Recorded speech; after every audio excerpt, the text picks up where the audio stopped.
29 de julio. Beato Urbano II. Papa. 1099.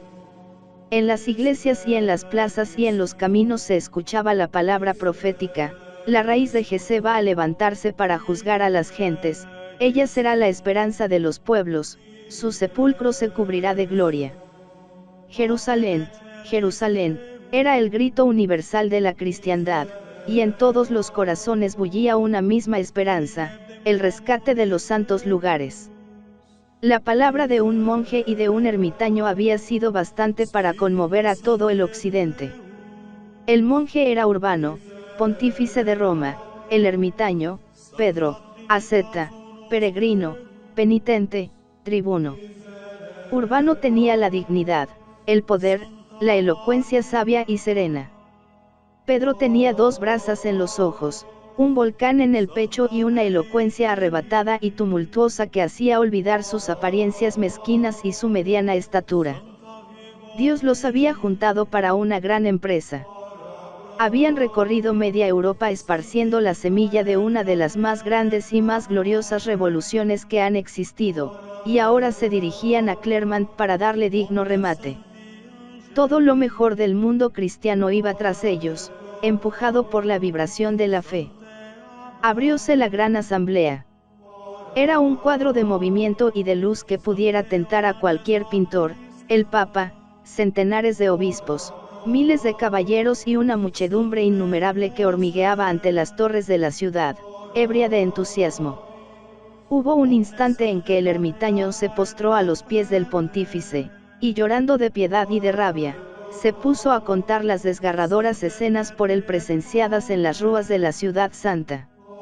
Los sollozos ahogaron su voz, pero oyóse entonces la voz más potente de Urbano, que decía: «Lo acabáis de oír. Todo nos invita a llorar, lloremos, lloremos hasta que nuestros corazones se derritan en lágrimas, porque somos muy desgraciados y hemos visto cumplidas las palabras del profeta: Señor, las gentes han invadido tu herencia, han manchado tu templo, y han hecho de Jerusalén un montón de ruinas. Han arrojado a los pájaros del cielo los cadáveres ensangrentados de tus siervos, y sus cuerpos mutilados a las bestias salvajes. Han derramado su sangre como agua en las calles de Jerusalén, y no hay nadie para darle sepultura. Caballeros cristianos, esas víctimas son hermanos nuestros, hijos de Dios, como vosotros, y coherederos de su reino. Es carne cristiana, unida por los sacramentos a la carne de Cristo, la que sirve de juguete a monstruosas infamias. Son cristianos los que, despojados de sus tierras, vienen a mendigar de nosotros el pan del destierro y la miseria. Y, sin embargo, vosotros lleváis el cinturón de caballeros. Pero es que sois de veras caballeros de Cristo. Vosotros, opresores de los huérfanos, robadores de los bienes de las viudas, vosotros, homicidas, sacrílegos, violadores del derecho ajeno, vosotros, que dais la soldada a tantos bandidos que derraman la sangre en todos los campos de Europa y husmean la presa como los buitres el cadáver, cesad de ser soldados del crimen, para ser caballeros de Cristo. La Iglesia os llama a su defensa, ella os habla por mi voz. Gloria eterna a aquel que vaya a desafiar la muerte en la ciudad donde Cristo murió. Cristo es vuestro jefe, bajo su estandarte sois invencibles. ¿Os acordáis de un emperador que se llamaba Carlomagno? Germanos, fue vuestro por su origen. Francos, su nombre es para vosotros un título de gloria inmortal. Su brazo invencible fue el tenor de los sarracenos en todas las fronteras de Europa. Y os atreveréis a llamaros herederos de su gloria, vosotros, que, dormidos en el sueño de vuestra opulencia, dejáis que los infieles destruyan los últimos restos del pueblo cristiano. Arriba, fuertes varones, el pueblo cristiano seguirá el ejemplo de vuestro heroísmo. Vestid la armadura, congregad las legiones, marchad al combate de la justicia. El Dios omnipotente estará con vosotros, y sus ángeles guiarán vuestros pasos. Cristianos, a libertar el sepulcro de Cristo. La gloria os espera, la gloria eterna en los cielos y un esplendor inmortal en la tierra. Un murmullo multiforme apagó las últimas palabras del pontífice. Se oían gritos, hurras, sollozos, aclamaciones, choques de cotas y escudos. Por encima de aquel inmenso clamoreo, volvió a oírse la voz de Urbano, que decía: soldados de Dios, desenvainad la espada y herid a los enemigos de Jerusalén. Dios lo quiere. Entonces nadie fue capaz de dominar el entusiasmo. Dios lo quiere, repetían 100.000 voces en un delirio magnífico de fe. Con el poder de la imaginación, creían aquellos hombres estar delante del enemigo. El mismo Papa lo veía cuando decía: sacad la espada y herid. Y la misma escena se repitió 1000 veces durante 2 años. Urbano iba por todas partes arengando a los pueblos y consagrando a los caballeros de la cruz. Su grito era siempre el mismo: Dios lo quiere, y ese fue el grito de guerra de la Gran Cruzada. Los cruzados atravesaron la Europa central, fueron recibidos triunfalmente en Constantinopla, vencieron 100 veces en Asia Menor, entraron en Nicea, en Iconio, en Antioquía, y el 15 de julio de 1099, después de una lucha heroica, Jerusalén les abría las puertas. Aquel mismo mes moría el pontífice Urbano, y al entrar en el cielo, al mismo tiempo que su triunfo eterno, conocía el triunfo de aquellos héroes que él había lanzado al combate. Su misión estaba cumplida, su misión de caudillo de valientes.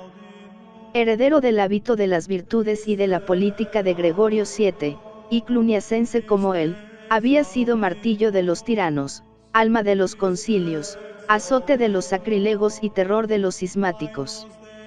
Pero su mayor gloria fue la de enviado de Dios para promover aquella explosión de fe y de amor a Cristo que dio origen a la gigantesca epopeya de la Primera Cruzada.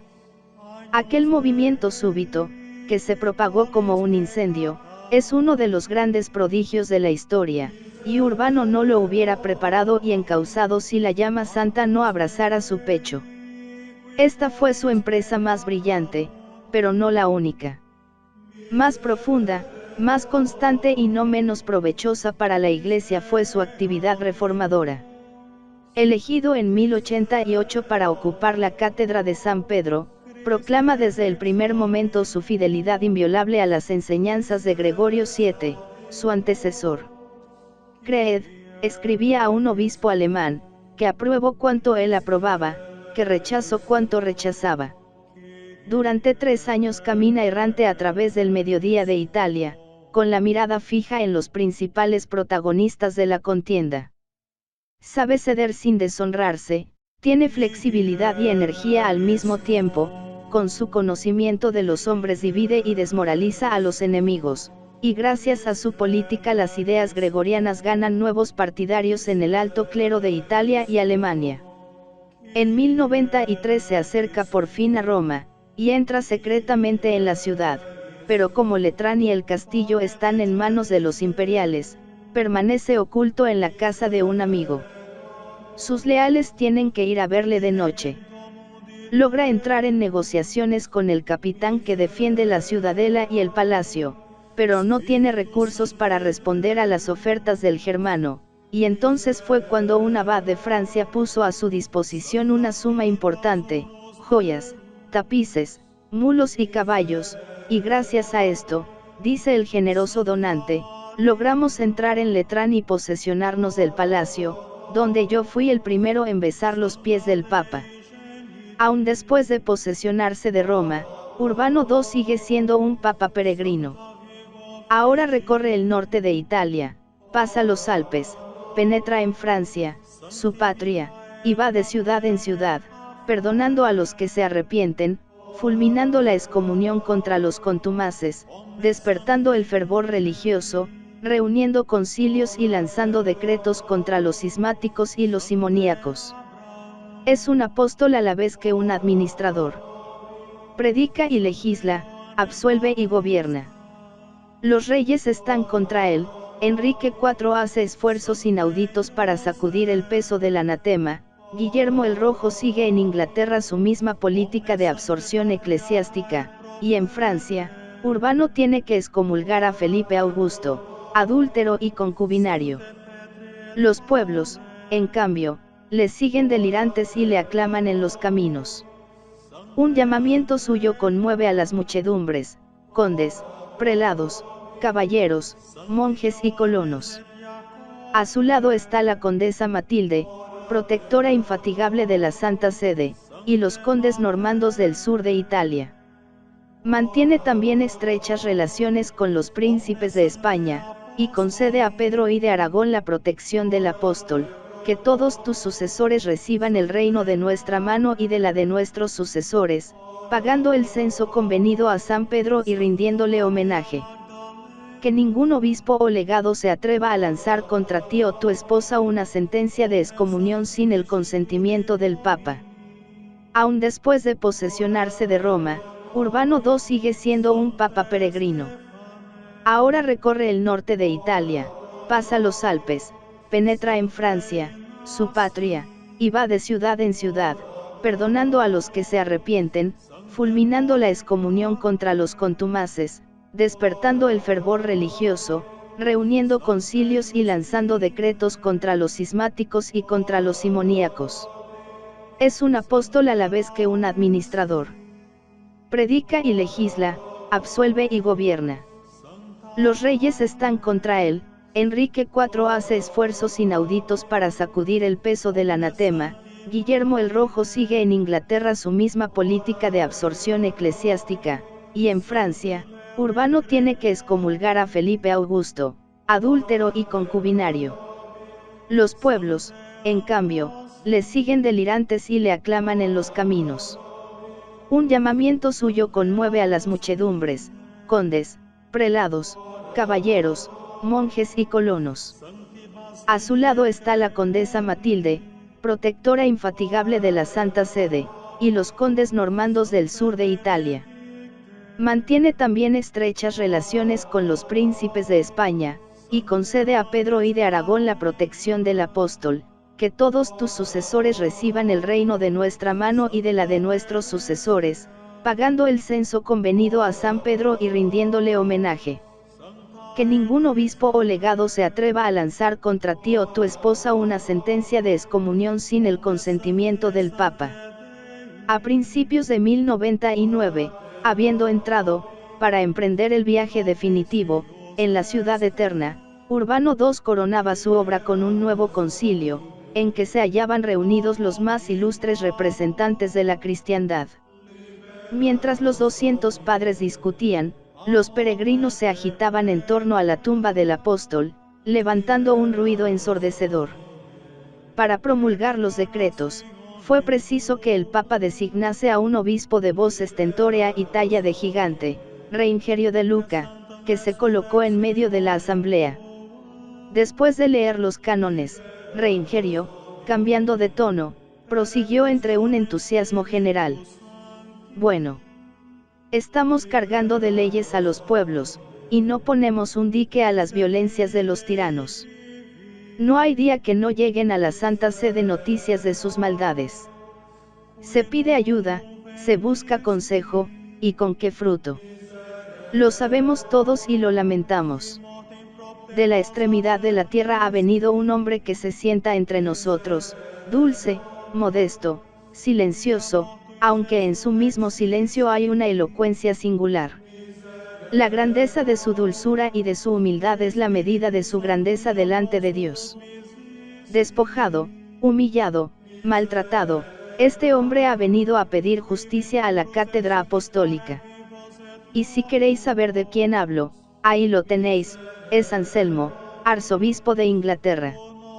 Y dichas estas palabras, el buen obispo de Luca, rugiendo de indignación, hirió 3 veces el suelo con su báculo. El pontífice Urbano, grave y sereno como siempre, le calmó con estas palabras: hermano Reingerio, esto basta, estudiaremos este asunto, y decidiremos lo más conveniente. 3 meses después de esta escena, el 29 de julio, iba a celebrar el cielo el triunfo de los cruzados, que 2 semanas antes habían entrado en Jerusalén. En 12 años de pontificado había realizado una obra gigantesca.